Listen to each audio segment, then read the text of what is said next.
Dan baiklah Bapak dan Ibu, sebelum kita melanjutkan acara beranda pada hari ini, insya Allah istimewa sekali. Saya ingin sekali Bapak Ibu sekalian, karena Allah, saya mengajak Bapak dan Ibu untuk mengikuti acara beranda kita pada hari ini. Akan hadir saudara kita, Profesor Syafsir Ahlus. Semenjak berada dalam forum ini, itulah awal pertama saya mengenal beliau. Dan alhamdulillah izin Allah juga saya sudah pernah 2 kali berjumpa dengan beliau. Dan betapa banyak hal yang saya pelajari dari beliau. Mudah-mudahan nanti melalui sharing beliau sampaikan pada hari ini, Allah berikan kesan yang sangat mendalam, menginspirasi kita semuanya. Dan beliau adalah saudara kita dalam forum ini. Dan kepada Bapak dan Ibu yang lainnya yang akan harus meninggalkan karena ada tugas dan amanahnya, kita hantarkan sebaik-baiknya dengan doa. Semoga Bapak dan Ibu selalu dalam lindungan Allah, dijauhkan dari wabah dan musibah, dan apa-apa yang Bapak dan Ibu kerjakan akan berhasil dengan baik dalam ridha Allah Subhanahu wa Ta'ala. Dan selanjutnya Bapak Ibu sekalian, bersama-sama kemudian kini kita menyapa saudara kita, guru kita, Profesor Syafsir Ahlus. Mudah-mudahan beliau sudah hadir. Alhamdulillah sudah hadir. Assalamualaikum warahmatullahi wabarakatuh, Prof. Mohon berkenan kiranya meng-unmute audionya. Waalaikumsalam warahmatullahi wabarakatuh. Assalamualaikum Prof. Apa kabar Prof? Alhamdulillah. Suara saya sudah kedengaran ya? Alhamdulillah Prof. Terdengar dengan jelas dan sebagaimana biasanya penuh kelembutan dan penuh kesantunan. Dan pada hari ini Prof, tentunya kalau saya boleh ada titipan juga setelah sharing nanti, jangan lupa berbagi pantun untuk kita semua. Insya Allah. Boleh berbagi pantun di awal dan kemudian ada penutupnya, boleh juga berbagi pantun di tengahnya, kami persilakan saja yang mana leluasa bagi Prof Ahlus. Nah, Bapak dan Ibu yang dirahmati Allah, saya tidak bisa berbicara banyak tentang beliau. Yang jelas beliau adalah seorang guru besar ya di Institut Teknologi Surabaya, dan beliau adalah alumni ETS ya, Prof Ahlus ya? Saya S1-nya dari Andalas malah. Oh, Andalas malah ya, Prof ya. S2-nya ITB, S2 ITB, dan S3 di mana, Prof? Oh, agak jauh sedikit di Prancis. Oh, di Prancis, Masya Allah. Jadi Bapak Ibu sekalian, beliau juga pernah mendapatkan amanah ya sebagai rektor ya di Kepulauan Kepri ya, Prof ya. Ya, di Kepri. Dan beliau tentunya sebagaimana kita dengarkan, beliau mengenyam pendidikan S3-nya di Prancis, dan beliau Masya Allah Bapak Ibu sekalian, bahasa Prancisnya walaupun saya tidak mengerti bahasa Prancis, namun ketika beliau mempraktekkan bahasa Inggris, indah sekali terdengarnya. Jadi bahasa itu ketika diucapkan dengan lisan dan diiringi dengan hati, maka menjadi bahasa yang sangat indah sekali. Nah baik Prof, hari ini sesuai dengan Prof yang sampaikan, Prof akan berbicara dengan topik entropi. Nah, boleh jadi Bapak Ibu sekalian, banyak di antara kita yang baru pertama kali mendengar terminologi entropi ini. Nah, entropi ini sangat penting Bapak Ibu sekalian kita ketahui nanti, dan kita akan mendengarkan penjelasan dari beliau apa yang dimaksud dengan entropi dan bagaimana pengaruh dari entropi itu terhadap kehidupan kita, baik di dalam kehidupan keluarga ya Prof ya, maupun di dalam kehidupan bermasyarakat, dalam korporasi dan bidang-bidang lain, dan bahkan di dalam pengelolaan negara sekalipun. Kepada Prof Ahlus kami persilakan Prof. Baik, terima kasih. Bismillahirrahmanirrahim. Daun salam, daun pepaya menjadi obat bila diseduh. Sambutlah salam dari saya. Assalamualaikum warahmatullahi wabarakatuh. Masya Allah. Waalaikumsalam warahmatullahi wabarakatuh. Terima kasih, Prof. Alhamdulillah. Alhamdulillah. Rahmatuhu wa nasta'inuhu wa nastaghfiruhu wa na'udzubillahi min syururi anfusina wa min sayyiati a'malina. May yahdihillahu fala mudilla lahu wa may yudlil fala hadiya lahu. Asyhadu an la ilaha illallah wa asyhadu anna Muhammadan abduhu wa rasuluh. Allahumma shalli ala sayyidina Muhammad wa ala ali sayyidina Muhammad. Ibu-ibu dan bapak-bapak, para jamaah ngaji bareng online NBO yang saya muliakan, utamanya kepada guru kita Pak Ustadz Hasanuddin Thayyib, kemudian juga pada Pak Profesor Suharyadi dan Ibu Bapak sekalian yang sangat berperan untuk membuat NBO kita ini tetap eksis, dan insya Allah kita saling berbagi dalam forum yang insya Allah dimuliakan Allah ini. Amin. Itu sebab di awal tadi kami buka dengan bersyukur kepada Allah, mengucapkan Alhamdulillah, mengembalikan semua pujian kepada Allah, lalu diikuti dengan kita menyampaikan salawat kepada junjungan kita Nabi besar Muhammad sallallahu alaihi wasallam. Allahumma shalli alaihi wasallim alaihi. Di mana insyaallah dengan mengembalikan bersyukur kepada Allah dan mengembalikan semua pujian kepada Allah dan menyampaikan syukur alhamdulillah, Alhamdulillah. lalu diikuti oleh salawat sharing salam kepada Rasulullah beserta seluruh keluarga dan sahabatnya. Insyaallah forum kita ini akan diberikan kemuliaan oleh Allah Subhanahu wa taala. Amin. Amin ya Rabb. Ibu-ibu dan bapak yang sekalian yang saya hormati, jadi pada hari ini saya diminta Pak Ustaz Hasan untuk menyampaikan kira-kira apa yang bisa disampaikan. Lalu saya berpikir, saya mencoba sedikit apa yang saya ketahui tentang apa yang kita nanti akan saya bahas tentang entropi ini, mungkin dalam bentuk yang umum, yang mudah-mudahan bisa dipahami oleh seluruh peserta. Tapi sebelumnya saya mohon izin kepada guru kita bersama, Pak. Di sini kayaknya Pak Sasongko juga, Pak Song juga hadir, kemudian beberapa Pak Sas juga kayaknya hadir tadi ya. Jadi guru-guru kita ini saya mohon izin untuk memberikan mungkin secuil pengetahuan yang saya miliki, dan kalau seandainya ada yang salah tentu saja saya mohon dibetulkan apabila memang ada yang salah. Amin. Baiklah Ibu dan sekalian, jadi entropi ini sebetulnya adalah istilah saja. Dan secara umum dikenal di dalam, ini agak berat dikit dengannya, termodinamika, kira-kira begitu.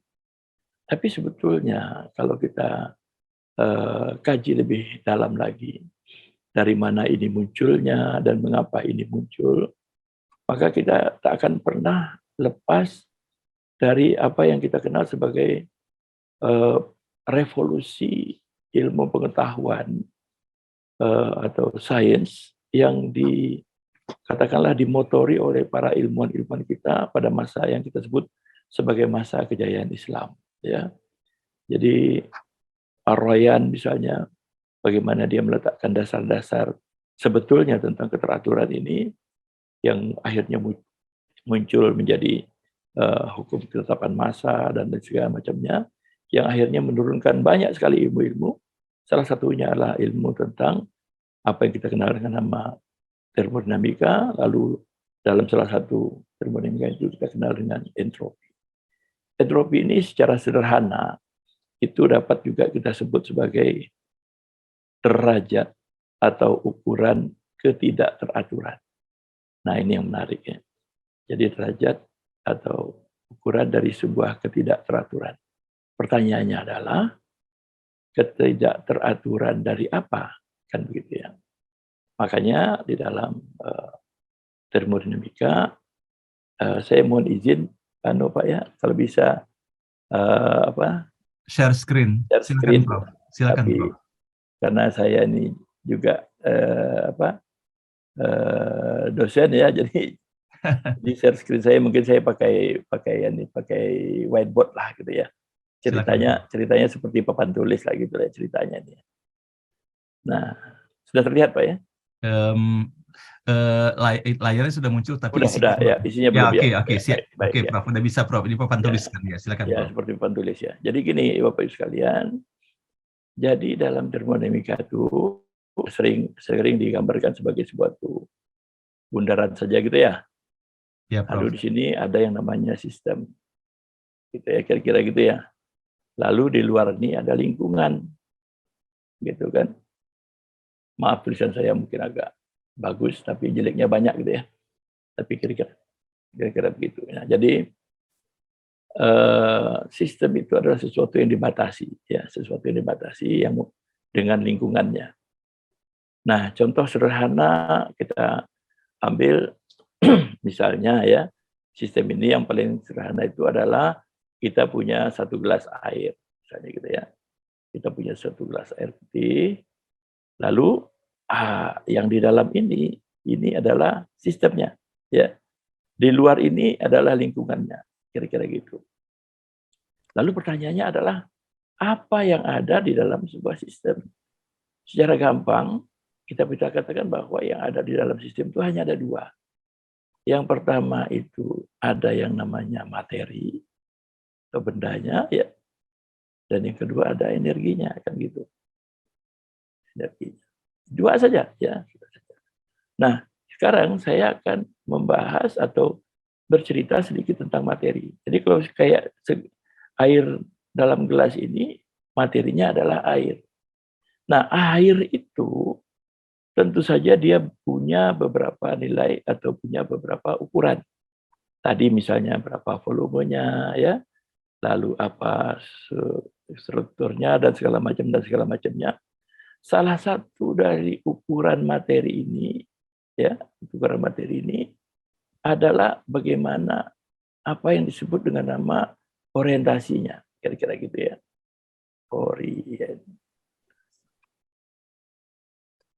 Misalnya begini ya. Dalam sistem ini misalnya kita punya air, airnya semuanya searah, ya, airnya semuanya searah. Nah, gitu ya. Kemudian dalam sistem yang kedua, mungkin kita kasih warnanya agak beda dikit. Kita kasih warna. Sistem yang kedua, kita punya air tapi arahnya satu ke atas, ya, satu ke bawah, satu ke samping, ya, segala macamnya. Jadi pada kedua sistem ini,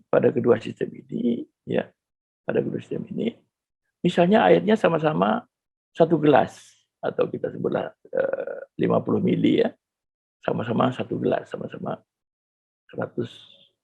50 mili, ya sama-sama satu gelas lah. Saya nggak pakai mili-mili lah. Sama-sama satu gelas air, ini juga satu gelas air, sama.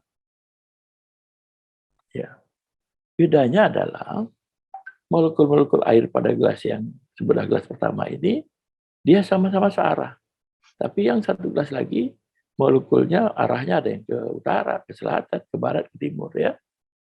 Nah, ukuran keteraturan dan ketidakteraturan inilah yang tadi kita sebut dengan nama entropi itu. Ya. Nah, apakah ini berlaku kepada kita manusia? Ya, karena kita adalah wujud kita adalah materi diciptakan oleh Allah, sama seperti lainnya. Lalu apa yang menarik kalau kita perhatikan dari entropi? Yang menarik itu adalah yang pertama, ternyata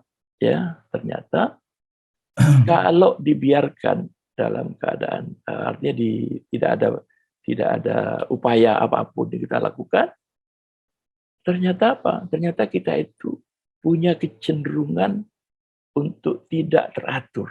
Nah, ini yang menarik ya. Jadi kalau tidak teratur, tentu entropi yang selanjutnya kita singkat dengan S ya. Jadi kita nih hidup kita ini cenderung tidak teratur. Cenderung entropinya itu besar. Lalu, nah sekarang kita lihat manusia itu. Manusia itu diatur oleh segala macam aturan agar entropinya menjadi kecil. Nah, sekarang kita lihat dulu supaya ilustrasinya lebih mudah. Ini saya akan hapus dulu ya. Kita ambil misalnya sekarang seutas kabel tembaga gitu ya. Seutas kabel tembaga. Lalu kita alirkan arus listrik. Lalu, ya. Elektronnya mengalir ke sini, mengalir sampai ke ujung ya. Tapi lama-kelamaan, ternyata kalau kita pegang, tembaga ini panas. Ya, tembaga ini panas. Pertanyaannya adalah kok bisa yang kita alirkannya elektron, kok tembaganya panas? Ternyata kalau kita perhatikan di dalam tembaga ini, apa yang kita lihat? Yang kita lihat adalah bahwa elektron yang membawa atau yang mengalirkan elektron ini ya materi yang membawa pengaliran elektron ini itu dia nggak teratur gitu ya, nggak teratur. Ada yang bertunjuk sana ke sini gitu ya. Sehingga apa? Sehingga akibatnya akan terjadilah di sini penumpukan yang kita sebut dengan nama energi. Apa yang dilakukan orang? Lalu orang mencoba caranya adalah elektron yang di dalam tembaga ini dibuat teratur. Ya, dibuat teratur, searah semua, misalnya gitu ya. Apa yang terjadi? Yang terjadi adalah bila kita alirkan arus yang sama, ya kita alirkan arus yang sama. Pertama, arusnya mengalir lebih cepat, lebih banyak, dan tidak ada pengaliran itu yang berubah jadi panas. Kira-kira itu. Artinya apa? Artinya di sini ada proses entropi diturunkan.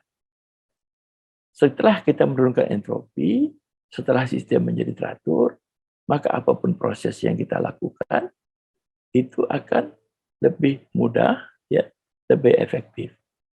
Jadi sebetulnya Allah itu, nah ini mungkin kita masuk sedikit, kalau kita buka Haji Al-Hijr 21 ya, kalau nggak salah saya itu ya, itu mengatakan bahwa semua itu sudah ditetapkan oleh Allah. Ada ukuran dan ada ketentuannya. Nah, jadi artinya apa? Artinya kita sebetulnya kalau menghadapi seperti ini contoh kecil saja dari fenomena yang ada ya. Yang kita lakukan itu adalah bagaimana caranya kita membuat sesuatu itu supaya teratur. Kenapa? Karena sebenarnya alam ini itu disusun secara teratur oleh Allah Subhanahu wa taala, ya. Nah, entropi-entropi yang kita lihat ini itu biasanya terjadi pada apa-apa yang umumnya ya, umumnya yang kita amati adalah apa-apa yang kita buat, ya, kita buat. Artinya manusia ini berpotensi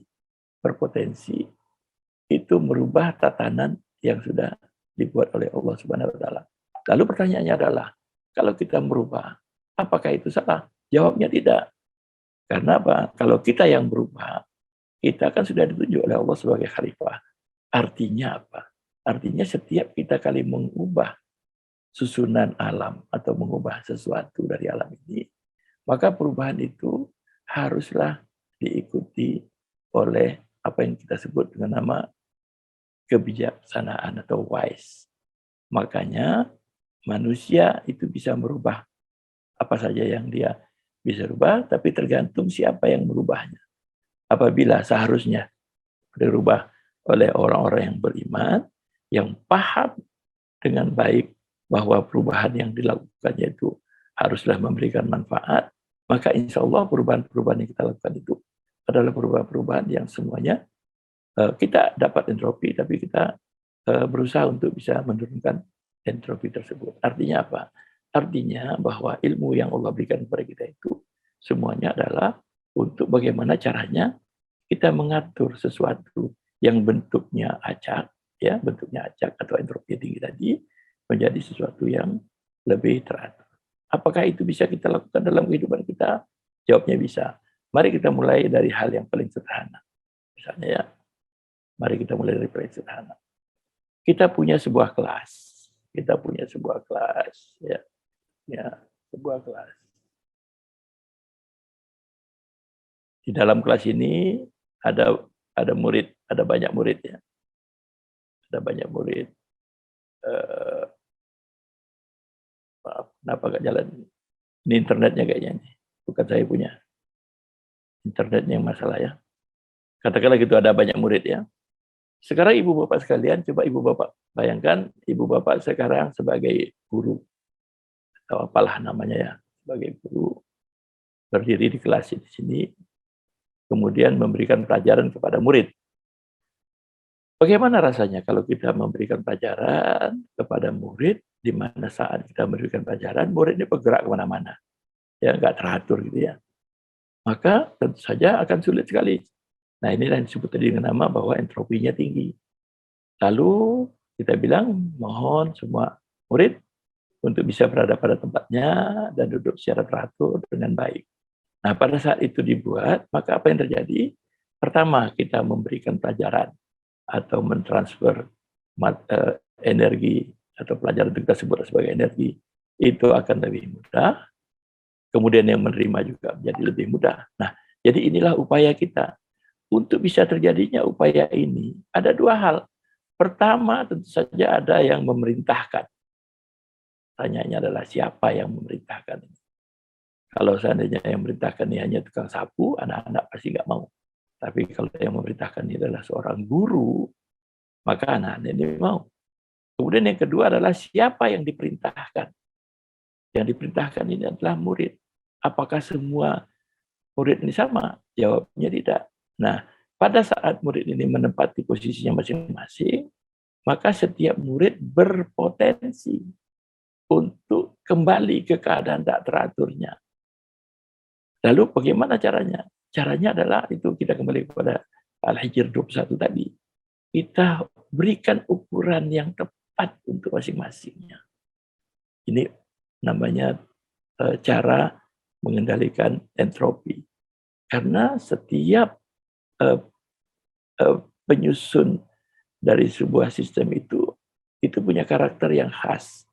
Dan tentu saja untuk mentransformasikan atau merubah dirinya itu menjadi sesuatu yang sesuai dengan aliran yang kita inginkan, itu juga akan berbeda-beda. Anak yang misalnya suka mengganggu teman, jangan diletakkan di belakang, kita letakkan di depan. Supaya apa? Supaya dia nanti tidak ada teman yang diganggunya. Itu kira-kira. Jadi kita kurangi kita kurangi aktivitas yang membuat dia menjadi tidak teratur. Ya, anak-anak yang matanya kurang jelas juga kita suruh bisa di depan, ya, karena nanti kasihan kalau di belakang dia melihatnya nggak jelas, akibatnya dia akan tergoda untuk melakukan gangguan di dalam sistem kita. Nah, itulah sebetulnya yang terjadi saat ini dimanapun kita berada. Di perusahaan misalnya, kita punya 100 karyawan dengan 100 perilaku, kemudian kita ingin sama-sama bagaimana caranya supaya seluruh karyawan ini sejalan, searah dengan ukuran perusahaan. Ya, tidak bisa diberlakukan sama. Tentu saja kita identifikasi. Itu yang kita ukur. Jadi identifikasi itu adalah cara kita untuk mengetahui bagaimana nilai seseorang atau nilai sesuatu di dalam sebuah sistem. Nah, untuk apa kita mengetahui itu? Tadi, agar kalau kita mengetahui dengan baik sesuatu dalam sebuah sistem, maka insya Allah kita akan mampu membuat sistem itu menjadi lebih baik dengan cara menurunkan entropinya tadi. Nah, dengan entropi yang turun, maka insya Allah sistem tersebut akan berjalan dengan baik. Nah, saya mungkin memberikan satu ilustrasi lagi pengalaman saya, ya. Tapi sebelumnya kita kembali kepada individu tadi. Jadi, kalau kembali kepada Al-Hijr 1, ya. Jadi, seseorang atau individu itu sebetulnya dia punya dua karakter, ya, dua karakter. Yaitu adalah dia ukuran dirinya, ya, ukuran dirinya, atau kita sebutlah di sini ukuran individunya, gitu ya, ukuran individu.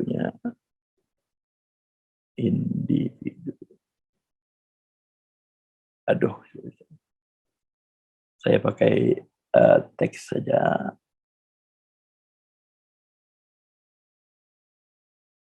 Maaf ya. Jadi seorang ini dia punya ukuran. Halo.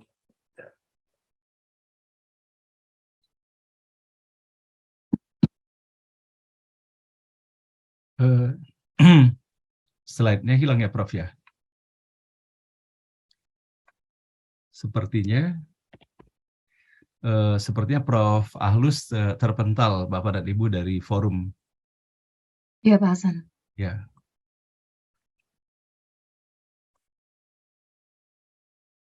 Mohon sedikit bersabar Bapak dan Ibu ya, ini insya Allah akan sangat menarik sekali nanti apa yang beliau sampaikan ini.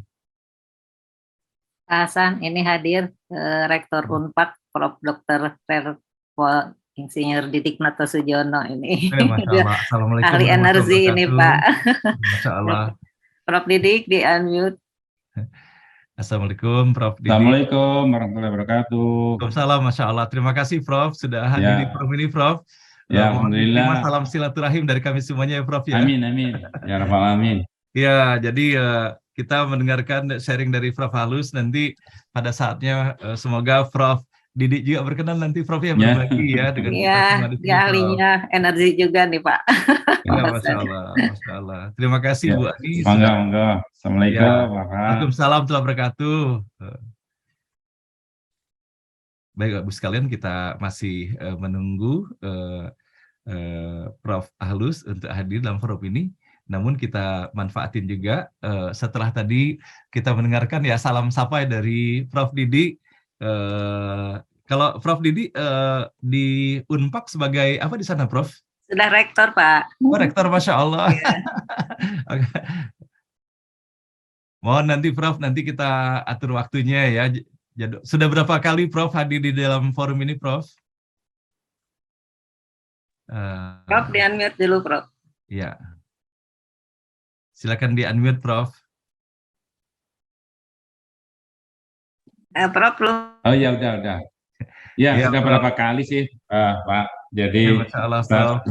tapi tidak tadi karena temanya menarik, saya sama Bu Ani saya akan ikut gitu. Masya Allah. Kebetulan jadi kampus ini masalah. Ya, Masya Allah. Ya kapan-kapan nanti kita bisa berkunjung ya Prof ya ke Insya Allah, Unpak, Insya ya. Allah. Jadi beberapa sahabat kita rektor lainnya sudah sharing di sini. Ya. Ibu Ani termasuk generasi awal sekali yang hadir di sini, mudah-mudahan nanti Prof Didi bisa berbagi di sini, Prof. Di sini hadir juga Prof, ini Prof Suaryadi. Beliau adalah pendiri, pemilik dan rektor dari Universitas Dian Nusantara, Prof. Oh iya, di Semarang ya? Bukan. Kalau Semarang itu Dian Nuswantoro. Kalau ini di Jakarta kita menyingkat dengan Undira. Nah ini beliau Prof Suaryadi. Assalamualaikum Prof Suaryadi. Assalamualaikum Prof Suaryadi. Waalaikumsalam Prof Didi. Ya. Ini gantinya kapan? Sebelumnya kan Prof Bibin ya? Iya, baru 3 bulan. Baru 3 bulan, Prof. Itu sahabat lama saya itu Prof Bibin. Iya. Ini Prof Didi sahabat baru kita. Jadi ada yang lama, ada yang baru. Prof, selamat bergabung Prof Didi. Amin. Makasih Prof Suaryadi. Silakan berlanjut Prof ngobrolnya. Monggo, Prof. Saya mencoba menghubungi Prof Ahlus dulu ya Prof ya. Ya, monggo. Prof Ahlus sih lagi mengatur ini ya. Malah sekarang jadi terpental, jadi pengaturannya terhambat ini. Ya. Ya, tadi Prof Suaryadi tadi temanya kok menarik sama Bu Ani sama Iliatullah entropi itu. Ya. Makanya ini mungkin perlu diisi Prof Didi untuk kalau lama nih Prof Ahlus bisa diteruskan ini. Ilmunya sama ya. Ya. Ya, terkait dengan energi itu. Iya. Prof Didi sebelum rektor di mana? Ini ya. Saya itu dulu di Kepala Biro Perencanaan di Kemenristek. Kemudian Kemenristek juga. Terus. Waktu menterinya siapa? Menterinya Pak Muhammad, sebelumnya ada 2 menteri lah, Bu ya. 2 generasi gitu di menteri. Kepala Biro Perencanaan terus ya? Iya, setelah itu baru ke Menristek, terus pindah ke Pakuan full. Oh. Tapi Pakuan nggak lama, di Pakuan sudah 36 tahun. Oh gitu. Ya. Udah lama. 36 tahun, jadi memang sudah mengajar lama ya di sana. Iya, udah lama mulai 1985. Mulai 85 sejak saya mendirikan Universitas Mercu Buana itu. Pakuan itu tahun berapa berdirinya? Iya, saya pernah ngajar di Mercu Buana juga dulu itu. Oh iya toh. Tahun berapa ya? 91, 92 lah sana itu. Oh, 92 ya. Saya masih wakil rektor 1 kali. Oh. Saya rektor tahun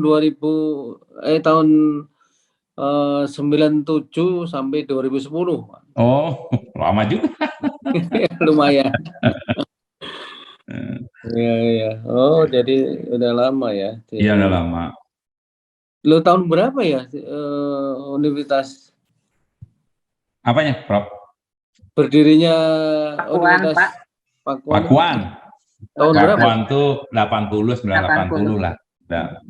Sejak 80-an ya? 80-an, 1980-an. Iya, saya yang tahu di sana waktu ikut berpartisipasi waktu pendirian Universitas Juanda. Oh, iya. Juanda. Ya dekat dengan tempat saya, 4 kiloan lah, sekitar 4 kiloan. Iya, Alhamdulillah. Ini Prof Ahlus sudah hadir kembali. Oh ya, alhamdulillah. Terima kasih Prof Suaryadi dan Prof Didi sudah mengisi kekosongan ini dengan obrolan. Dan insya Allah nanti kita berlanjut ya Prof ya. Oke, kepada Prof Ahlus kami persilakan Prof Ahlus untuk melanjutkan presentasinya.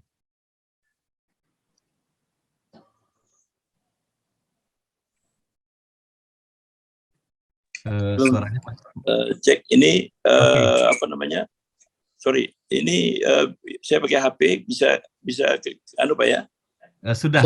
Bisa. Sudah, dan saya sudah Masuk, ya? jadikan co-host juga, Prof. Jadi kalau seandainya ada yang mau di-sharingkan melalui slide sudah bisa. Oke. Saya pakai HP aja ini. Sebentar. Udah masuk Pak ya? Sudah, Prof. Baik, saya lanjutkan. Jadi gini, seperti yang saya katakan tadi, jadi akhirnya setelah kita pelajari tentang tadi penyebab terjadinya kekacauan atau kenaikan entropi dalam sebuah sistem itu tidak lain dari adanya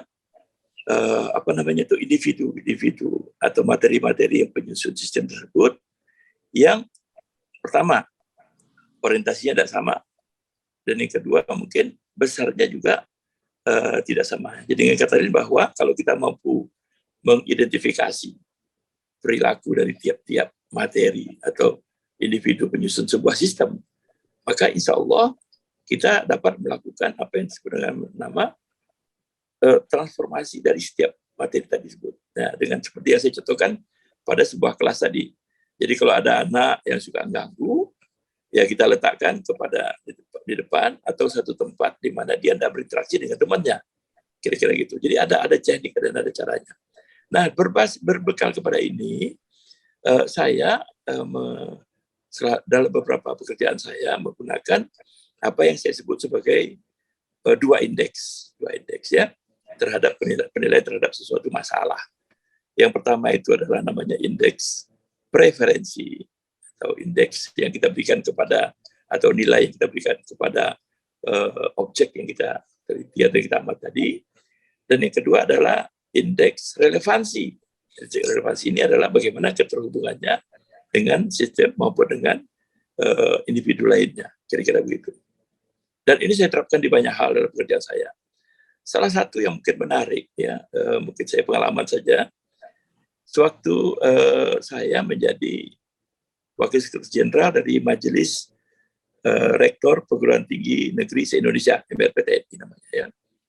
Waktu itu kita rapat di Solo tahun 2018 awal atau 2018 awal, 2017 akhir kalau salah. Waktu rapat tersebut, lalu kita seperti biasa membahas tentang perkembangan sistem seleksi masuk yang kita kenal sebagai SBMPTN, ya SBMPTN atau tes tulis lah gitu ya. Nah kemudian pada forum tersebut saya bertanya kepada seluruh forum ya, ini terkait masalah penilaian. Ini contoh bagaimana sebetulnya kita mencoba menerapkan dua indeks yang saya sebutkan tadi, yaitu indeks preferensi dan indeks relevansi. Lalu saya tanya kepada seluruh forum itu, siapa di antara yang hadir dalam forum ini bisa menjelaskan mengapa pada SBMPTN atau pada ujian tulis masuk perguruan tinggi itu, anak-anak itu kalau benar dikasih nilai 4 waktu itu ya. Kemudian kalau tidak mengisi dikasih nilai 0, dan kalau salah dikasih nilai 1. Coba tunjukkan ke saya apa teorinya, kira-kira begitu ya. Tunjukkan ke saya apa teorinya. Ternyata tidak satu pun. Cek, suara saya masih jelas Pak? Jelas Prof. Okay. Jelas Prof. Suaranya jelas Prof. Dilanjut okay. Prof. Sebenarnya saya minta, tolong tunjukkan ke saya, ya kan? Apa teorinya? Ternyata nggak ada yang bisa menjelaskan sebetulnya.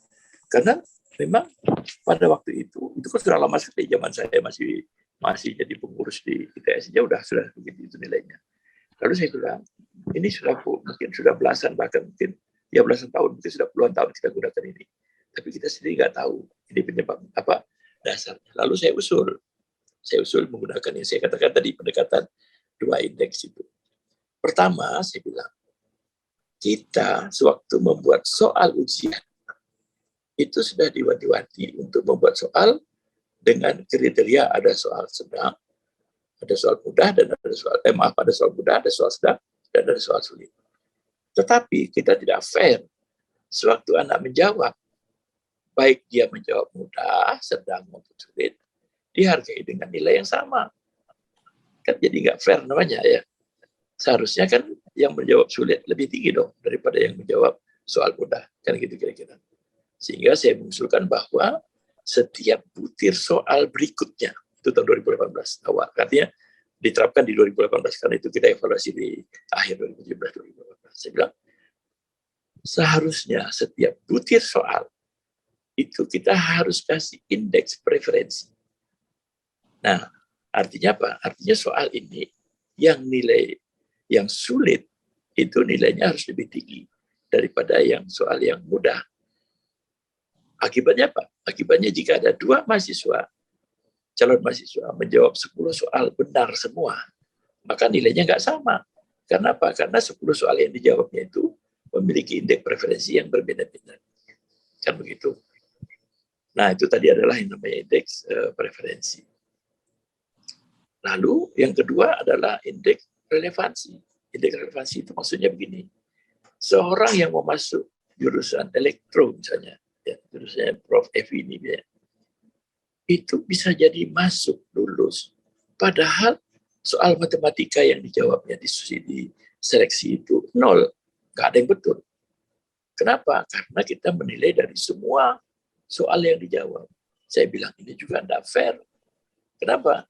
Karena nanti anak-anak cuma TPA aja yang dia cari. Karena kan besar ya. Kalau TPA-nya itu latihan tinggi, dia bisa dapat nilai tinggi. Dia bisa ambil tinggi, dia dapat masuk jurusan apa saja. Nggak fair dong. Jadi seharusnya kalau dia ingin masuk jurusan sesuatu, maka setidaknya dia punya kompetensi di bidang itu.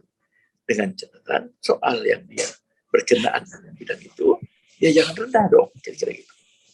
Nah, lalu kita evaluasi, kita teliti kira-kira waktu itu kita sampai 10 tahun terakhir, ya. 10 tahun terakhir apa saja pengaruh keberhasilan mahasiswa terhadap nilai awal tesnya, gitu ya. Matematika berapa pengaruhnya, kimia berapa, fisika berapa, biologi berapa, kita buat formulanya. Lalu dari pola itu mulailah pada tahun 2019, karena waktu itu panitia SBMPT-nya bilang ke saya, Pak, nggak bisa Pak kami terapkan sekaligus, kami mohon waktu dua tahap. Oh silakan, saya bilang. Jadi tahun pertama itu adalah indeks preferensi. Nah, tahun 2019 baru kita gunakan indeks preferensi dan indeks relevansi. Ya. Makanya tahun 2019 kalau kita lihat nilai anak-anak itu sudah terpisah. Ya. Jadi ada nilai fisika, kimia, biologinya, dan segala macamnya. Kira-kira gitu. Apa yang terjadi? Yang terjadi alhamdulillah, anak-anak yang kita terima melalui seleksi itu menjadi anak-anak yang sudah siap untuk mengikuti kuliah dengan baik. Nah, ini adalah salah satu upaya atau contoh bagaimana kita dari awal sudah meminimalisir entropi yang bakal muncul di dalam sebuah kelas, di dalam sebuah universitas, dalam sebuah prodi tertentu. Jadi sebelumnya yang masuk satu prodi itu bisa jadi ya dia lulus secara hierarki, dia lulus ya. Dia lulus, tapi lulusnya itu enggak dalam ukuran yang seragam, tidak dalam ukuran yang sesuai dengan yang maunya kita awalnya. Nah, itu contoh bagaimana sebetulnya entropi itu sebetulnya bisa kita kelola.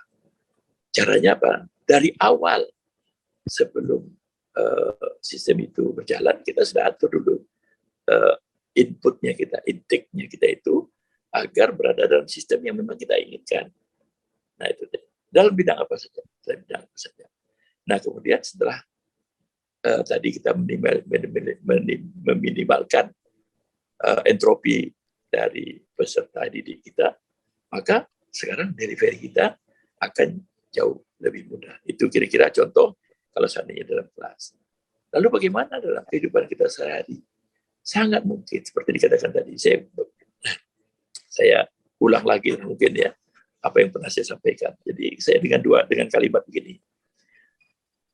Pekerjaan yang baik jangan ditunda. Nanti terbiasa meninggalkannya.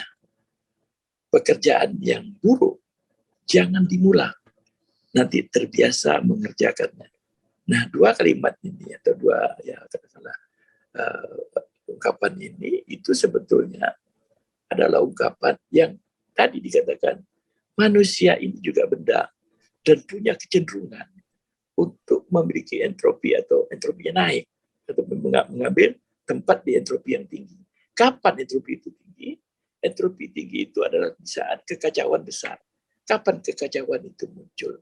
Kekacauan itu muncul dari bisikan-bisikan yang kita kenal sebagai bisikan-bisikan dari setan. Dan setan itu selalu membisiki kita supaya kita itu tidak teratur. Karena Quran ya itu seluruhnya menyuruh kita menjadi teratur. Dan ingat, ukuran teraturnya itu haruslah ukuran Quran, bukan ukuran lainnya. Bahkan dalam berpikir pun, logika kita itu bisa dimasuki oleh setan dengan kita melakukan apa yang disebut dengan nama logika-logika yang tidak teratur. Banyak sekali, ya, banyak sekali. Misalnya gini, katanya sholat itu adalah logika dari pekerjaan yang keji dan mungkar. Lah kalau saya tidak mengerjakan pekerjaan keji dan mungkar, ngapain saya sholat? Secara logika itu nggak salah, ya kan? Tapi itu adalah logika yang salah. Ya, jadi banyak hal yang bisa kita identifikasi dalam hidup dan kehidupan kita. Nah, untuk itu maka kembali lagi pernah saya sampaikan juga dalam beberapa kesempatan. Apa yang harus kita lakukan? Ya kita lakukan hanya satu, yaitu kita berusaha untuk berbuat baik. Kenapa? Kalau kita tidak berbuat baik, maka kita pasti berbuat jahat. Oh enggak Pak, saya enggak berbuat apa-apa. Pernah saya sampaikan juga, tidak berbuat apa-apa itu adalah kejahatan yang paling ringan. Jadi hati-hati. Pilihan kita tidak ada lain. Kita harus berbuat baik menuju kepada keteraturan. Nah, kalau kitanya sudah teratur, dimanapun kita berada, insya Allah kita akan memberikan nilai yang teratur, nilai yang baik ke dalam sebuah sistem. Tak mungkin ada orang yang tidak teratur, orang yang jahat itu akan memberikan manfaat yang baik. Oh, Pak, ada orang non-Muslim memberikan sedekah. Bagaimana hukumnya? Nah, tunggu dulu, ya kan? Kalau kita bicara masalah jahat dan baik, itu kita belum bicara mengenai masalah agama. Kita bicara masalah perilaku manusia. Banyak orang baik, tapi dia tidak Muslim, banyak. Dan banyak Muslim yang menjadi orang jahat. Jadi hati-hati, jangan mencampur adukan permasalahan ini. Tapi seorang Muslim yang benar, pasti jadi orang baik. Dan dia pasti menjadi musuhnya orang jahat. Jadi jangan gitu. Makanya kan ada hadis mengatakan bagaimana cara kita tahu ulama yang baik dan yang benar. Ulama yang baik itu adalah ulama yang dimusuhi oleh orang jahat. Kalau orang jahat itu orang tidak benar maksudnya, itu sudah memusuhi, maka itulah dia. Kira-kira gitu. Nah, itu ukuran-ukuran yang diberikan misalnya gitu. Jadi semuanya sudah diatur, ada di Quran maupun ada di hadis. Intinya bahwa kembali kepada entropi tadi, Allah, silakan baca, mungkin nanti Pak Hasan bisa bacakan di hadis besar tadi. Allah membuat kita ini semuanya teratur dan punya ukuran, punya nilai dan punya ukuran tadi. Jadi kita harus menemukan itu dengan apa? Dengan cara belajar, ya, dengan cara belajar. Nah sekarang mari kita lihat contoh yang paling nyata. Apa yang kita lakukan antara katakanlah jam 5.30 sampai dengan kurang lebih jam 8. Kita sama-sama berada dalam satu majelis, kita sama-sama mendengarkan sesuatu yang baik, kita sama-sama mengisi diri kita yang baik. Di saat yang bersamaan, ada banyak sekali orang luar yang mungkin tidak melakukan itu. Dan kira-kira gitu. Lalu pertanyaannya adalah, bagaimana caranya supaya kita bisa selalu berbuat baik? Ya, kita cari forum-forum, kita cari sistem-sistem yang membuat kita menjadi baik. Kita melangkah keluar, ya kita menuju ke tempat yang baik. Di saat kita berpikir, kita harus pilih, ini pikiran saya benar, tapi apakah pikiran saya ini baik apa tidak? Gitu ya. Nah, terus kita dekat. Karena ingat bahwa Rasulullah mengatakan, beliau diturunkan inamal itu diutamanya makarimal akhlak, menjadi akhlak yang karimah. Akhlak ini kan perilaku lah itu ya. Tapi yang mana yang karim dan mulia. Apa beda? Apakah ada perbedaan antara akhlak dengan perilaku? Ada. Makanya bukan maaf, akhlak dengan karakter. Apakah ada beda antara akhlak dan karakter? Ada. Kalau saya baca dan saya membandingkan beberapa katakanlah tulisan-tulisan atau kajian-kajian, sangat berbeda antara akhlak dengan karakter. Karakter itu baru nilai dasar manusia. Tapi kalau sudah akhlak, itu adalah nilai manusia, tapi disandarkan atas suatu nilai-nilai akhlak lah ya. Akhlak. Nah, akhlakul karimah itu adalah akhlak yang bersandarkan kepada Al-Quran dan Sunnah. Bagaimana contohnya? Contohnya begini. Kita tahu semua, mungkin ibu-ibu dan bapak yang pernah ke Jepang atau ke Singapura yang dekat. Kita lihat perilaku orang di sana baik. Dia tidak membuang sampah sembarangan.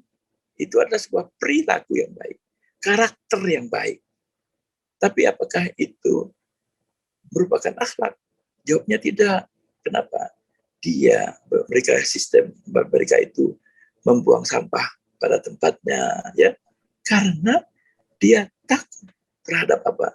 Terhadap hukum negara itu yang meletakkannya. Jadi sebetulnya karakternya timbul sebagai akibat dari suatu sistem hukum jalan yang baik yang membuat orang menjadi mempunyai karakter yang begitu. Lalu kita lihat bahwa ada orang yang macam-macam karakter. Apa bedanya dengan seorang Muslim yang membuang sampah pada tempatnya? Seorang Muslim yang membuang sampah pada tempatnya itu tidak hanya karakter, tapi dia sudah merupakan satu akhlak. Kenapa? Karena dia membuang sampah itu dengan niat. Dengan niat ini adalah satu sumbangsih saya kepada alam yang sebagaimana diajarkan, dituntun oleh Al-Quran dan Sunnah. Jadi gitu. Jadi kalau orang Singapura lah katakan gitu, dia buang sampah, dia memiliki karakter yang baik, tapi dia tidak dapat pahala. Tapi kalau kita membuang sampah bukan karena takut kepada hukumnya Singapura ya, tapi kita takut kepada Allah dan kita menjalankan perintah Allah, maka selain kita memiliki karakter yang baik, maka kita juga punya akhlak yang mulia. Jadi sebetulnya Islam ini indah sekali, sangat indah sekali, dan tidak ada ruang yang bisa membuat kita itu menjadi tidak baik, tidak berguna, tidak ada. Apapun yang kita buat semua sudah ada tuntunannya. Seperti yang saya sampaikan sebelumnya, bahwa kita lihat dulu yang tuntunan besarnya di Al-Quran, kemudian uraian tuntunannya ada di hadis. Terus turun ke bawah, kan begitu. Jadi itu kira-kira yang perlu kita lakukan. Baik, karena kita kembali lagi kepada entropi. Entropi adalah hal yang tak mungkin kita hindari, ya. Dan kalau kita bisa bertahan dengan entropi yang kecil yang baik pada hari ini, belum tentu entropi yang sama akan muncul pada esok hari. Artinya apa? Artinya kewajiban kita semua, khususnya sebagai umat Islam, itu adalah bagaimana caranya kita mampu untuk menjaga keteraturan kita. Apa latihannya? Gampang. Latihannya sholat. Ya, sholat latihannya. Orang yang sholatnya benar di awal waktu sudah pasti teratur. Satu. Setelah itu perilaku atau karakter atau akhlaknya sudah pasti akan teratur juga. Kalau tidak, berarti sholatnya nggak barokah, kan gitu ya. Kita kan sholat, diharapkan sholat itu barokah. Apa bukti sholatnya barokah? Buktinya sholat barokah itu harus tercermin pada apa yang kita lakukan, apa yang kita buat sehari-hari. Kan itu banyak. Sama dengan bersedekah, ya, bersedekah. Kita diajarkan untuk bersedekah. Tapi begitu kita bersedekah, lalu kita punya pamrih, mengharapkan pujian, kata Allah apa? Kamu dapat pujian itu dari manusia, tapi kamu tidak dapat pahala dariku, kan gitu.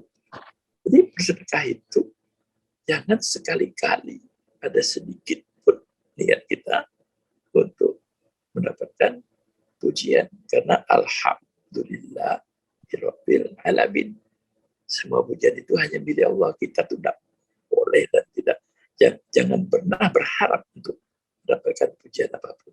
Apakah berarti kita tidak pernah dapat pujian? Pasti kita dapat. Makanya tadi ada kata-kata kita diingatkan selalu untuk mengucapkan alhamdulillah rabbil alamin. Ya, yang tidak boleh adalah mengharap pujian. Tapi kalau seandainya menerima pujian bagaimana? Menerima pujian itu kembalikan kepada pemiliknya, yaitu Allah Subhanahu wa taala. Itu tadi.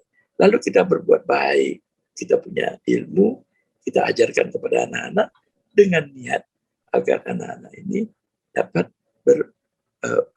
bertambah pengetahuannya dan dapat memperbaiki perilakunya. Nah, mestinya guru-guru yang betul-betul menghayati Islam sebagai agamanya, Al-Quran dan hadis sebagai tuntunannya, ya waktu ngajar itu tidak katanya istilah itu melepas kewajiban saja, enggak, tapi betul-betul sungguh-sungguh pendidik anak itu dengan pendidikan. Pendidikan itu ada dua, ya itu kasih sayang itu banyak kan ada dua, yaitu perhatian dan pendidikan. Jadi kalau kita cuma memberikan perhatian saja, belum kasih sayang namanya. Ya, baru perhatian. Tapi kalau kita punya perhatian dan pendidikan, barulah kita yang disebut mempunyai kasih sayang. Baru banyak Ar-Rahman, Ar-Rahim itu baru lengkap kita punya. Nah, jadi Bapak sekalian, mohon maaf saya bicara yang saya ketahui kira-kira begitu dan yang saya praktekkan juga begitu. Dan insya Allah di beberapa tugas yang diberikan kepada saya pakai Bismillah, saya doa kepada Allah. Ya Allah, ini ikhtiar saya. Kalau benar, ya Bismillah. Kalau tidak, halangi dan alhamdulillah diberikan semua dan kemudahan oleh Allah Subhanahu wa taala. Apakah berarti saya tidak mempunyai kesulitan? Ya pasti ada. Nah, kembali kalau Allah itu memberikan kesulitan, memberikan cobaan, kita harus paham bahwa itu adalah pelajaran yang diberikan Allah langsung kepada kita. Sebaliknya kalau kita bekerja, merencanakan dengan baik, lalu menghasilkan pekerjaan yang baik, bermanfaat untuk semua orang, maka itu semua adalah cara Allah berikan pelajaran kepada orang lain melalui diri kita. Kira-kira yang saya pahami, mudah-mudahan sedikit pemahaman saya ini bisa memberikan manfaat lah kepada ibu bapak sekalian. Dan saya mohon maaf jika tentu saja apa yang saya sampaikan juga tentulah ada banyak salahnya daripada benarnya. Itu sebagai pengantar. Waalaikumsalam warahmatullahi wabarakatuh. Masya Allah. Prof. Halus luar biasa sekali menyampaikan materi hari ini. Walaupun misalnya tadi itu tidak bisa meneruskan penggunaan laptopnya, tetapi hal itu sudah mengindikasikan ya Prof. Suryadi kepiawaian beliau dalam hal teknologi. Karena tidak semua orang bisa presentasi langsung menggunakan tulisan langsung di layar seperti itu. Tentunya saya kira hal ini terkendala semata-mata hanya pada peralatan sehingga tidak bisa melanjutkan. Namun alhamdulillah insya Allah dengan penuturan dari Prof. Ahlus, saya kira kita dapat memahami atas apa yang beliau sampaikan. Nah Prof, sebelum berlanjut kepada pertanyaan yang ada di kolom chat ini, kan ini sangat menarik nih, entropi ini. Untuk lebih mudah menggambarkannya, kira-kira bagaimana Prof kalau seandainya korelasinya kita membayangkan bahwa terjadi penyumbatan darah itu Prof ya, penyumbatan aliran darah itu diantaranya kan diakibatkan oleh kolesterol ya. Nah semakin tinggi kolesterol itu semakin tersumbat darah itu sehingga oksigen pun kan menjadi terhambat. Atau seperti halnya adalah istilah apel busuk itu Prof ya, semakin banyak apel busuk itu maka potensi akan busuknya apel yang lain itu akan semakin tinggi. Nah, sehingga dalam hal ini bisakah diartikan bahwa entropi itu mirip-mirip seperti itu, dan apakah ada batas toleransi, Prof? Entropi itu apakah secara individual ataukah secara korporasi itu? Pada tingkatan mana entropi itu yang dikategorikan tolerable sebetulnya? Begini, kembali kepada apa yang saya sampaikan tadi, prinsip entropi itu adalah ukuran dari sebuah sistem. Jadi ukuran dari sebuah sistem, bukan individu.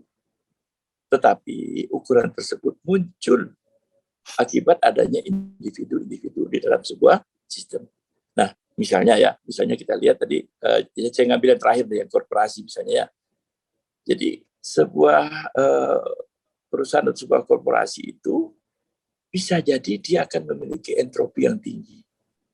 Kenapa? Karena individu di dalam sistemnya itu ada yang bekerja tidak selaras, tidak sesuai. Nah, kembali kepada saya katakan tadi, yang namanya indeks preferensi dan indeks relevansi tadi. Kita bisa lakukan tes, kita bisa melakukan essay. Terus menerus ya, sekarang. Kita akan lihat nanti. Kalau ternyata orang ini baik, orang ini pintar, artinya indeks preferensinya tinggi. Tapi ternyata kita salah menempatkannya. Ya, dia pada tempat di mana di situ justru dia akan memiliki potensi berbenturan dengan individu-individu lainnya. Karena apa? Karena kepintarannya tadi itu. Misalnya begitu. Nah, artinya apa? Artinya ada dua hal yang kita harus lakukan. Pertama, kita harus sampaikan kepada dia bahwa tidak usah semuanya kamu gunakan, misalnya pengetahuanmu itu. Ya kan? Mungkin kamu hanya gunakan 80% saja kapasitasmu. Atau kita pindahkan dia ke tempat lain, di mana keberadaannya di tempat lain itu akan memberikan relevansi yang lebih besar terhadap sebuah perusahaan. Jadi treatmentnya juga tidak harus saklek satu, tergantung kepada bagaimana kita membuat. Nah, kalau misalnya tadi Bapak contohkan tentang masalah kolesterol dalam darah, itu kan sebetulnya simpel sekali, ya. Simpel sekali. Jadi darah itu kan harusnya diisi oleh cairan darah, lalu diisi oleh zat-zat yang oksigen dan segala macamnya. Nah, cuman manusia ini tadi punya kecenderungan untuk macam-macam lah, atau entropi tinggi ya. Jadi kita misalnya harus mengasup kolesterol, misalnya saya tidak tahu angkanya, lupa saya. Misalnya katakanlah 2 gram per hari. Karena mumpung Pak Hasan yang udah makan, ya kita makanlah menjadilah 5 gram per hari itu ya. Kan ada kelebihan, ya. Ada kelebihan. Nah, kelebihan itu akan diterima oleh tubuh. Cuman masalahnya dia akan menempatkan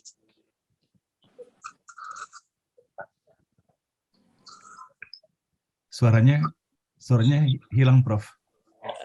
Halo? Oke, sekarang ada lagi. Tadi sempat hilang sebentar. Ya, jadi seperti kolesterol tadi kan, kolesterol tadi itu kalau seandainya dia itu dibutuhkannya misalnya jumlahnya adalah 10, lalu kita berikan katakanlah 20, 10 kepakai, yang 10 ikut jalan-jalan. Nah, di satu tempat yang pH-nya cocok, dia ngumpul, lalu apa yang terjadi? Yang terjadi adalah aliran darahnya menjadi terhalang. Ya. Makin banyak, namanya tersumbat, gitu ya. Jadi sebetulnya entropi itu bukan orang lain, ya. Jadi malapetaka, bencana itu dari siapa? Dari kita sendiri. Allah tidak pernah menurunkan bencana selain dari kita sendiri. Kita yang membuat bencana itu. Jadi sekali lagi semuanya, jadi pentingnya kita memahami, pentingnya kita menganalisis apa yang kita sebut dengan nama perilaku atau karakter dari individu di dalam sebuah sistem. Dengan itu maka banyak hal yang bisa kita kontrol, utamanya entropi. Kira-kira gitu Pak Hasan. Baik, terima kasih Prof. Dan berikut ini Prof, kami ingin menyampaikan pertanyaan ini sudah ada dari Pak Iqbal dan juga dari Pak Kristiono.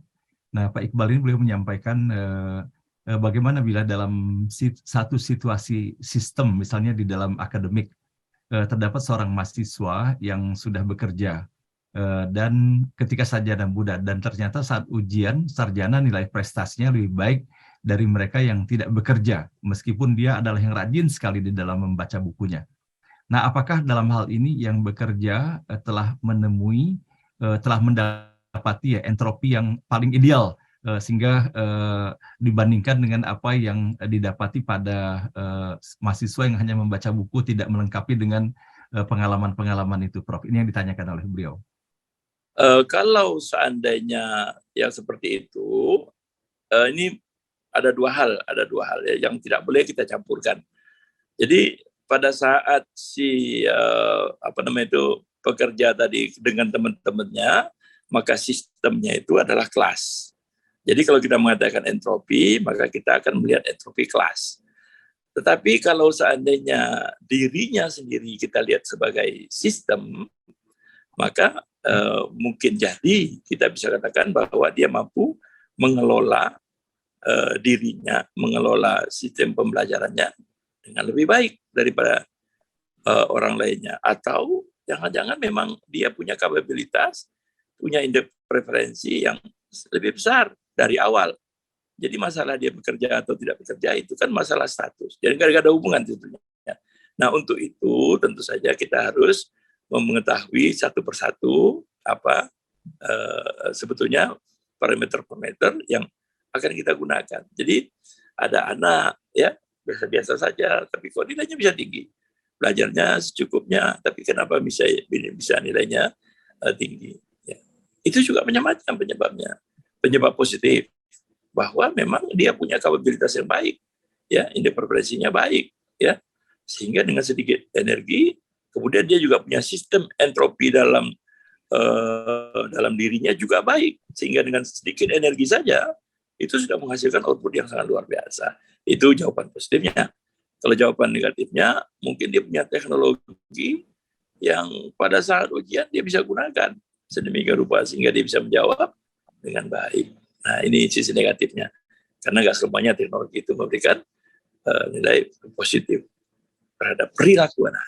Jadi kalau orang yang perilakunya negatif, jelek, dengan teknologi canggih, dia pun akan menghasilkan hasil atau nilai nilai ukuran yang baik, tapi value-nya tetap saja tidak baik. Jadi ada ukuran, ada value, ada nilai, ada ukuran. Nah itu yang disebutkan di Hajar 21 tadi itu bahasannya. Jadi ada value, kemudian baik, ada satu lagi ukurannya.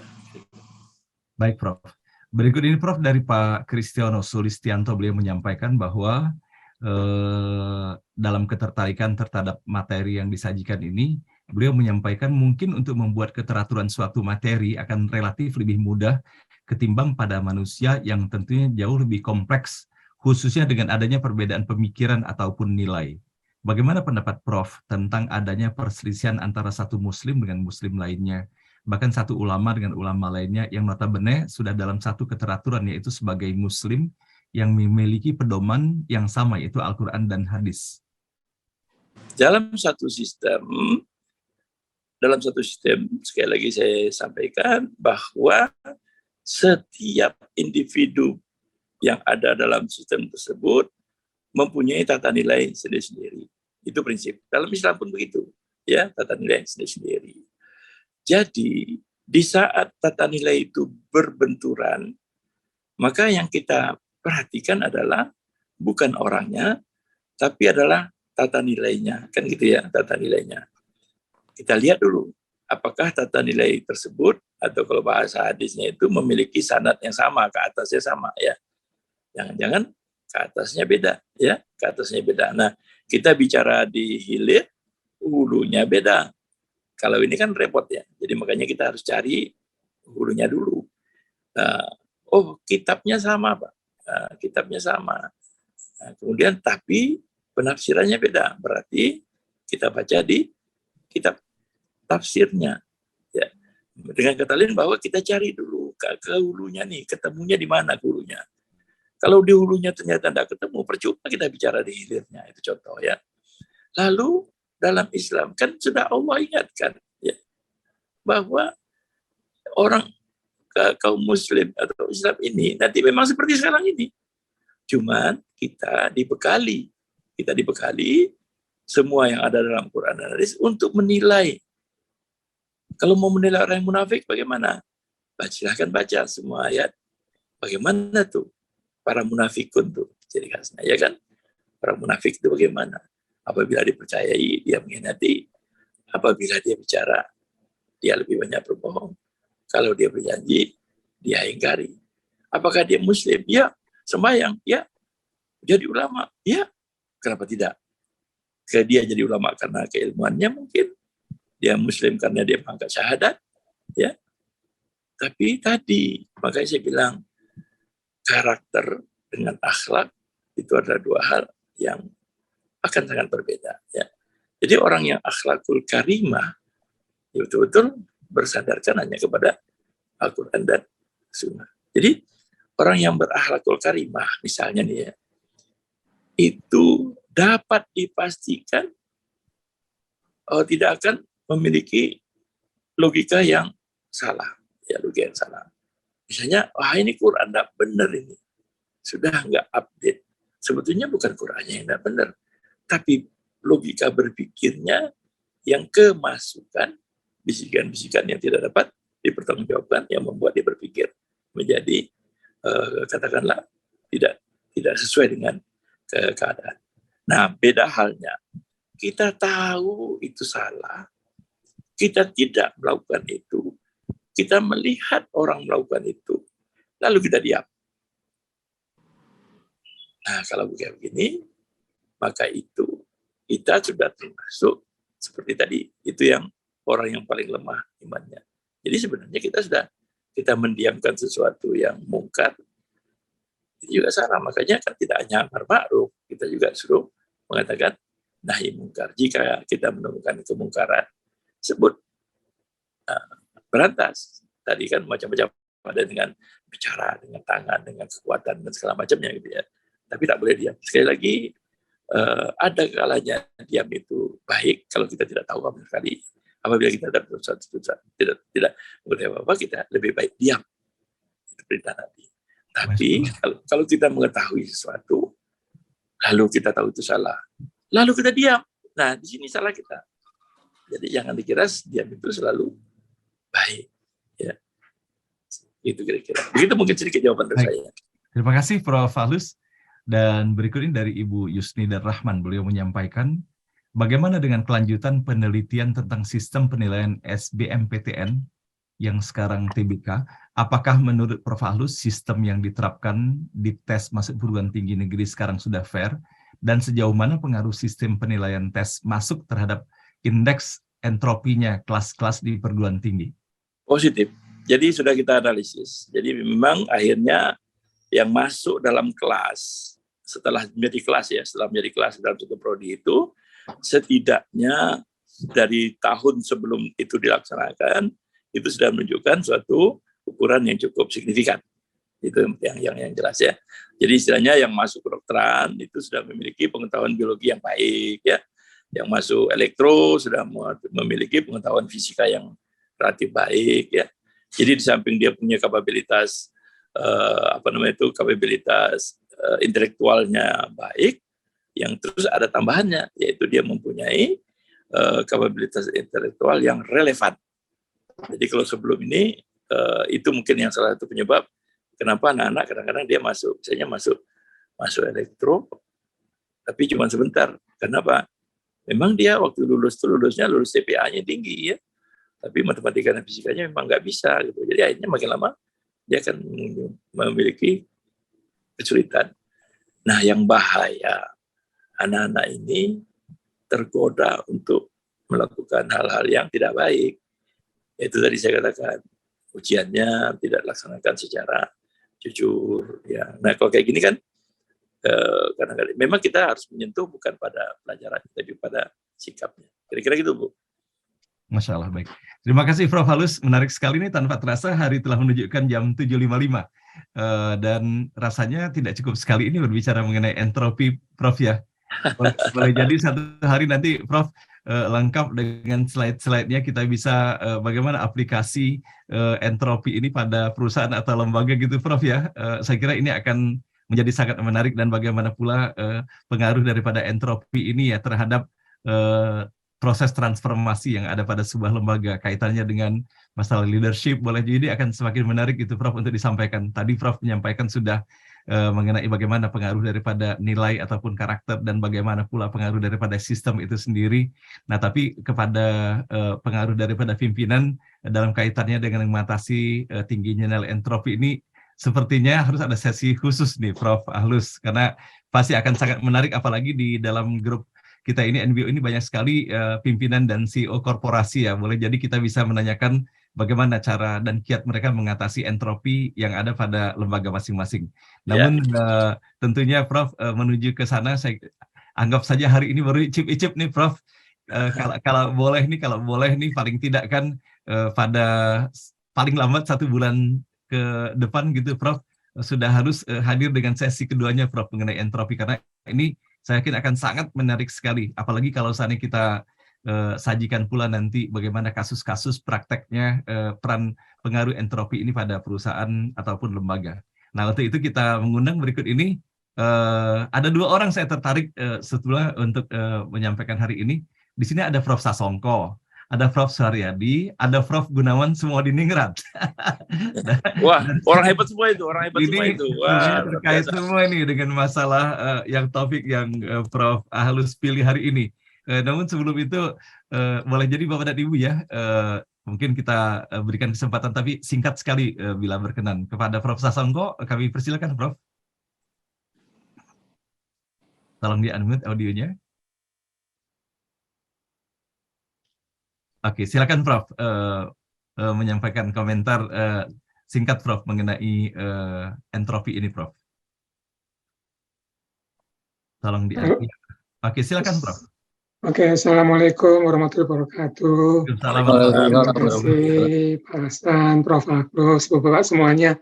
Ini mohon maaf ini saya habis lari-lari tadi sambil mendengarkan Prof Agus ini, supaya ini karena lari-lari tadi mendengarkan apa yang disampaikan Prof Agus ini luar biasa.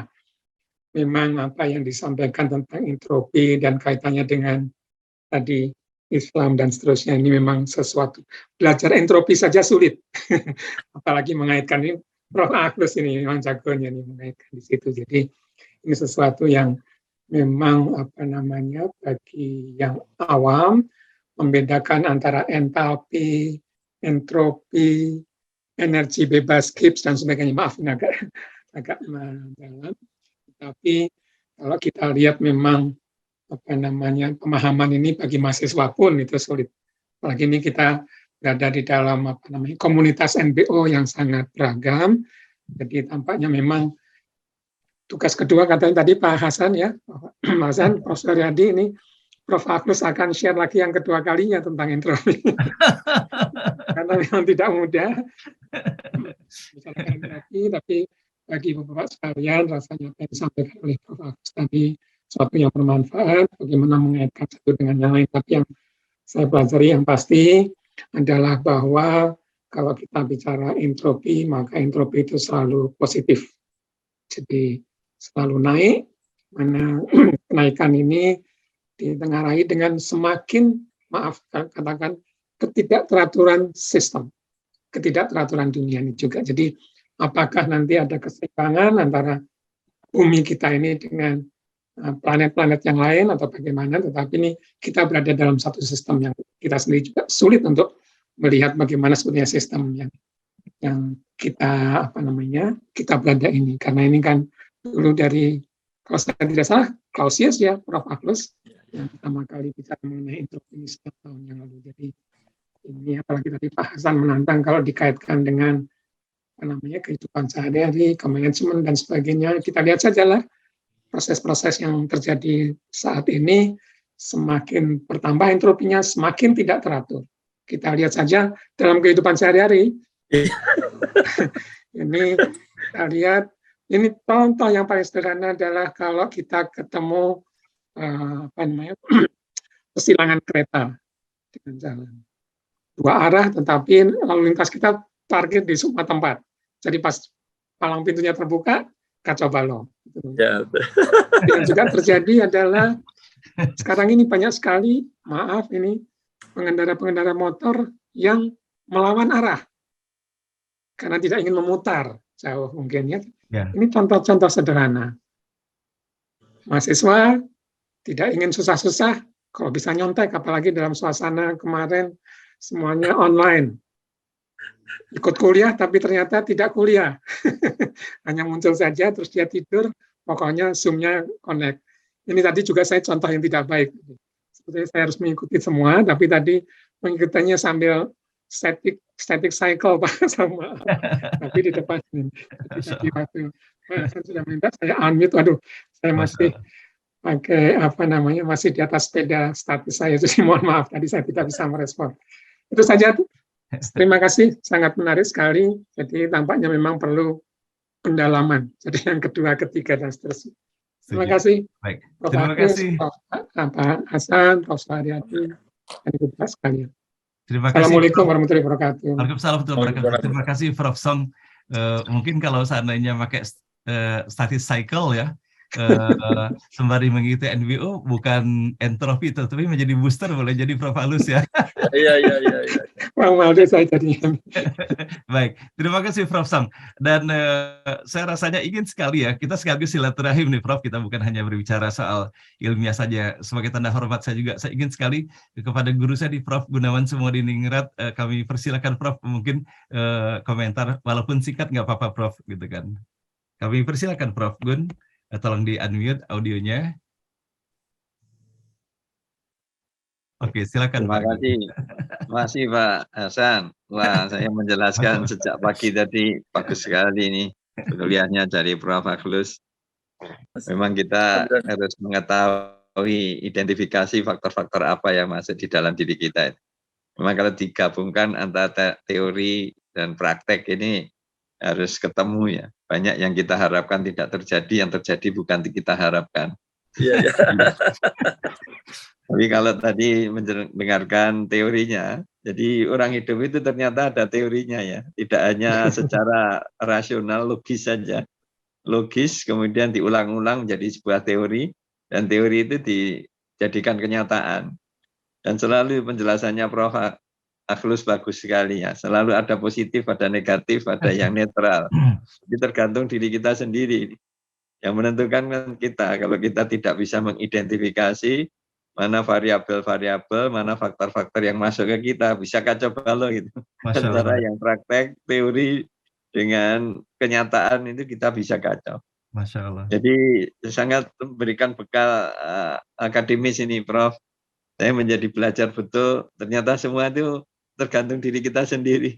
Kalau kita masuk di dalam dunia global, sedangkan di dalam diri kita sendiri nggak kuat, bisa terombang-ambing, kita jadi angin kemana-mana. Tapi kalau kita terlalu ketat pada diri kita sendiri, kita tertutup seperti katak di dalam tempurung. Ini luar biasa. Jadi tinggi sekali. Jadi saya menggabungkan Pak Hasan. Ada 3 pengetahuan ya, dan pengetahuan yang rasional, ada yang theoretical dan empirical itu jadi satu. Itulah kelebihan dari silaturahim seperti ini.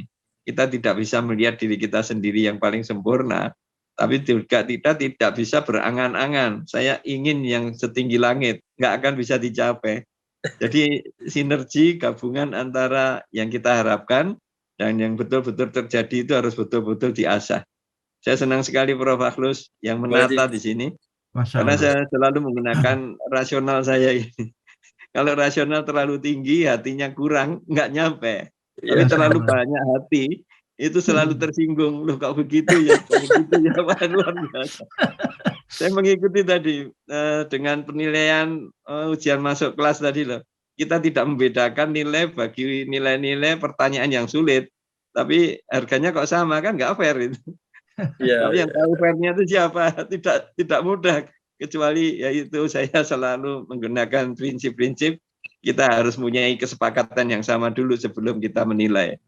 Kalau kita menilai hal yang berbeda, pasti nilainya berbeda. Saya menilai mudah, orang lain menilai susah. Tapi kalau sudah sepakat, ya itu harus kita sepakat. Kita harus fokus. Setelah fokus, baru kita menciptakan ukurannya. Setelah terukur, fokus, terukur, kemudian kita laksanakan tahap-tahapannya seperti apa. Dimulai tahapan yang rasional, theoretical, dan empirical. Nah, itu kemudian perlu sekali adanya musyawarah dan mufakat. Jadi NGO ini luar biasa. Ini adalah forum musyawarah dan mufakat. Kita mensepakati konsep yang kita pahami sama. Pedoman kita sama Al-Quran. Tapi kalau tafsirnya berbeda-beda, hasilnya juga berbeda. Terima kasih Prof. Saya senang sekali Pak. Jadi saya menggunakan pedoman epistemologi kehidupan kita, yaitu semua harus masuk akal dulu, bisa diterima diri kita sendiri, kemudian kita musyawarahkan, kita sepakati, dan kita komit dengan kesepakatan kita ini. Terima kasih Prof. Agus. Suatu saat memang perlu ada pertemuan offline walaupun sejenak menyamakan persepsi kita. Terima kasih. Terima kasih Pak Hasan, NPO luar biasa. Ini saya tadi juga diingatkan Pak Taslim ya. Pak Taslim juga ingatkan saya, Pak Gun, nanti pagi ini ceramahnya bagus sekali ya, saya mengikuti. Terima kasih Prof. Agus. Terima kasih Prof. Haryati. Alhamdulillah. Ya. Terima kasih.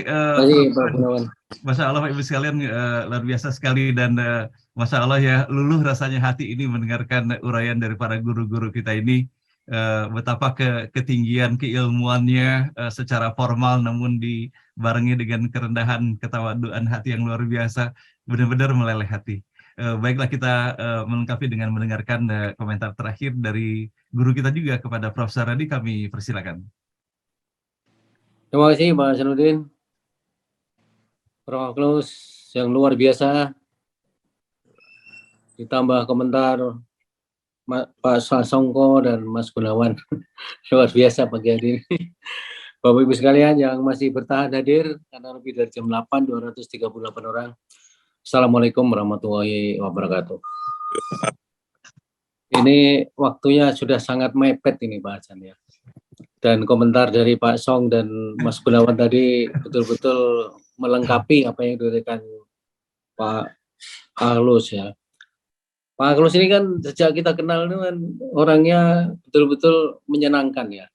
Waktu ketemu apalagi, waktu ketemu langsung, jadi kalau Mas Gunawan ingin ketemu offline itu bagus sekali. Karena akan mengenal Pak Agus lebih dekat lagi gitu. Jadi sampai kalau lewat Zoom saja kan senyumnya aja udah menawan, apalagi kalau ketemu langsung. Dan kalau cara berpakaian itu selalu gabungan antara kolonial sama milenial. Jadi mengikuti zaman betul ya. Jadi apa yang diberikan tentang entropi tadi memang sangat luar biasa, karena kita sebenarnya kan baik sebagai pengajar maupun sebagai pelaksana di perusahaan maupun di universitas, itu semua yang diuraikan itu kita mengalami semua ya. Bagaimana kita memilih karyawan-karyawan baik, bagaimana menseleksi mahasiswa. Tetapi saya baru tahu bahwa di belakang layar penetapan bagaimana Sipan Maru dilakukan dengan lebih baik itu ternyata Prof. Agus pemikirannya. Dari tim yang rapat nggak ada yang tahu jawabannya, Prof. Agus yang beri jawaban ya cespleng dan dipakai luar biasa itu. Bagaimana supaya entropi yang terjadi nanti waktu masuk ini bisa dikurangi sehingga heterogenitasnya itu menjadi lebih kecil, jadi lebih homogen dan lebih paham tentang ilmu yang dia sudah tetapkan untuk dia tekuni. Ini luar biasa sekali karena dengan dia memahami persis apa yang seharusnya dia punyai kemampuannya untuk menyelesaikan studi di prodi yang dia pilih, maka kemungkinan akan berhasil dan bukan hanya nilainya, tetapi juga kemampuan yang benar-benar di bidangnya sangat mumpuni itu. Itu yang karena dia sudah dari awal itu punya punya satu kekuatan untuk menyelesaikan studinya dengan sangat baik. Jika di tengah jalan ternyata merasa tidak cocok, baru pindah dan lain sebagainya. Ini yang dulu kan seringkali terjadi begitu. Mudah-mudahan dengan tes yang bagus, maka mahasiswa seperti itu tidak banyak lagi terjadi. Itu akan membuang energi dan sekaligus biaya yang juga sangat besar ya. Nah, saya tertarik juga Pak Agus tadi membandingkan antara akhlak dan karakter tadi. Contohnya di Singapura ini kan selalu jadi contoh kita ya. Buang sampah, tidak ada yang berani sembarangan. Karena peraturan pemerintahnya sangat keras, sangat ketat ya. Sehingga orang kita yang amburadul di negaranya ke Singapura jadi orang yang tertib. Kembali lagi ke Indonesia jadi amburadul lagi. Nah ini masalahnya saya kaitkan dengan kita ini kan Muslim terbesar ya di dunia bahkan ya. Jadi seharusnya akhlaknya itu yang menuntun kita berperilaku baik. Tetapi ini terjadi justru perilakunya nggak baik, bagaimana akhlaknya. Jadi Pak Agus menyimpulkan kalau akhlaknya baik, pasti perilakunya baik. Ini yang terjadi, perilakunya nggak baik. Tadi Prof. Song menceritakan begitu banyak di mana-mana sepeda motor lawan arah segala macam itu kan betul-betul entropinya jadi kacau balau. Nah ini Pak Agus nanti mungkin sedikit dijawab. Tapi saya setuju Pak Hasan, ini penting sekali, tidak cukup hanya sekali, ya harus 2-3 kali supaya pemahaman kita terhadap entropi dan bagaimana implementasinya di lapangan itu bisa betul-betul kita terapkan. Tapi anyway memang NPO ini memberi satu wawasan yang terus-menerus berkembang di antara kita semua. Dan saya yakin semua merasa betul setelah ikut NPO, kita rasanya, paling tidak rasanya ya Pak, kenyataannya kita belum tahu, yang menilai orang lain. Tapi rasanya kita merasa lebih baik dibandingkan sebelum ikut NPO. Demikian Pak Hasanuddin, singkat saja karena waktu. Assalamualaikum warahmatullahi wabarakatuh. Waalaikumsalam warahmatullahi wabarakatuh, Bapak dan Ibu yang dirahmati Allah. Ini menarik sekali, terus terang saja kalau seandainya saya tidak ada agenda ya Prof. Suryadi, kita rapat jam 9 hari ini. Ya, betul. Boleh jadi saya akan teruskan sampai dengan jam 9, namun dikarenakan kita ada rapat jam 9, ada Prof. Suryadi juga insya Allah hadir gitu kan ya. Terus jadi ya Pak boleh buat lah, dan walaupun saya tahu bahwa dengan waktu yang tersedia boleh jadi sedikit terlambat lah sampai ke tempat tujuannya. Baiklah Bapak dan Ibu yang dirahmati Allah, dari apa yang disampaikan oleh Prof. Halus pada hari ini, sebetulnya Allah telah menyampaikan hal ini sejak awal sekali melalui firman Allah yang disajikan di dalam Al-Quran ya. Sebagaimana bisa kita dapati dalam surah ke-91, surah Asy-Syams. Fa'alhamaha fujuraha wa taqwaha. Maka dia mengilhamkan kepadanya jalan kejahatan dan ketakwaannya. Jadi potensi kepada setiap diri dan anak manusia itu ada 2 potensi, itu dibukakan seluas-luasnya. Tinggal lagi bagaimana kita mengenali dan menjalaninya. Tapi Allah menyampaikan penggiringannya, qad aflaha man zakkaha, maka sungguh beruntung orang yang mensucikannya, wa qad khaba man dassaha, dan sungguh rugilah orang yang mengotorinya. Nah, mudah-mudahan Pak Ibu yang dirahmati Allah, melalui apa yang disajikan oleh Prof. Halus pada hari ini, paling tidak kita bisa menelisik ke dalam diri kita sendiri entropi apa saja yang ada di dalam diri kita ini, sehingga menghambat kemajuan hakiki yang kita dapati dalam kehidupan ini. Sebagaimana Rasulullah sudah mengatakan, man arafa nafsahu faqad arafa rabbahu. Barang siapa mengenal dirinya, maka dia akan mengenal Tuhannya. Mudah-mudahan dengan introduksi pertama ini yang insya Allah diikuti dengan sesi kedua, ketiga, dan keempatnya mengenai topik entropi ini, dan apalagi dengan kehadiran para tokoh pada hari ini, ada Prof. Song, Prof. Gunawan, kemudian Prof. Suryadi, dan tadi Ibu Yusnidar, kemudian Pak Kristiono, bahwa betapa kayanya sesungguhnya Allah berikan kepada kita semuanya untuk kita maksimalkan menjadi hazanah terbaik bagi kita semuanya. Demikian Bapak Ibu sekalian, kepada Prof. Halus, terima kasih banyak. Dan sebelum kita mengikuti doa yang dipimpin oleh Ustaz Muhammad Taslim, dengan segala hormat kami berikan kesempatan kepada Prof. Halus untuk menyampaikan kata penutupnya, dan jangan lupa pantunnya. Baik, saya tutup saja dengan sebaik pantun langsung sebagai kata penutup. Dah sungguh bunga di taman, bunga indah penghias halaman. Silap dan salah saya mohon dimaafkan. Jika ada benar dan kebenaran, kepada Allah kita kembalikan. Assalamualaikum warahmatullahi wabarakatuh. Waalaikumsalam warahmatullahi wabarakatuh. Masya Allah. Mantap sekali.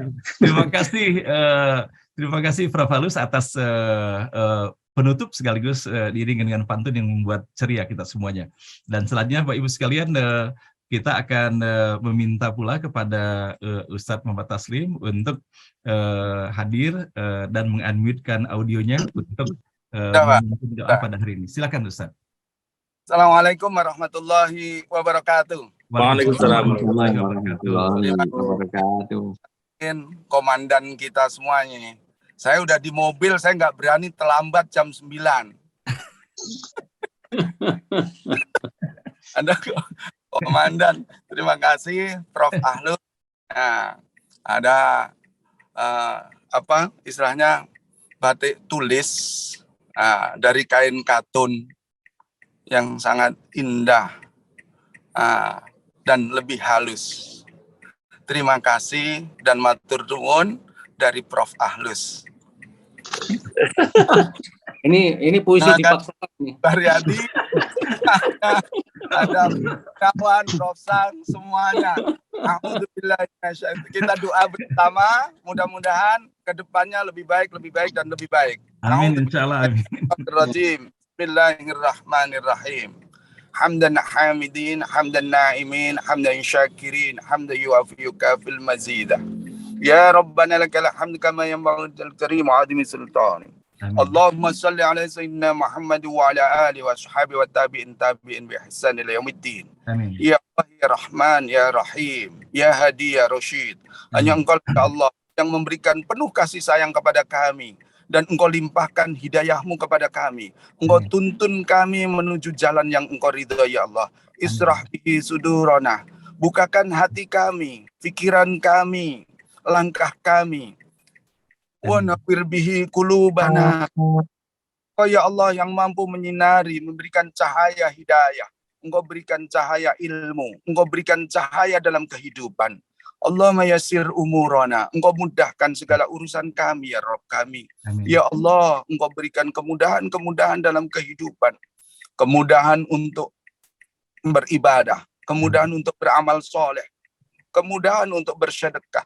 Kemudahan untuk beramal kepada sesama ya Allah, untuk amal ma'ruf nahi mungkar.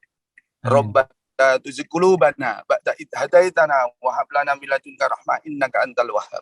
Rabbana hab lana min azwajina wa dhurriyyatina qurrata a'yun waj'alna lil muttaqina imama. Rabbana atina fid dunya hasanah wa fil akhirati hasanah wa qina azabannar. Wa sallallahu alaihi wasallam Muhammad wa ala alihi wasallam. Walhamdulillahi rabbil alamin. Terima kasih Pak Hasan semuanya. Amin ya rabbal alamin. Masya Allah, terima kasih. NBO semuanya. Assalamualaikum warahmatullahi wabarakatuh. Waalaikumsalam warahmatullahi wabarakatuh. Terima kasih atas doanya, semoga Allah ijabahkan bagi kita semuanya. Dan baiklah Bapak dan Ibu yang dirahmati Allah, dikarenakan saya mengadakan rapat pada pagi hari ini, saya bersalah kalau seandainya saya sendiri sampai dengan terlambat.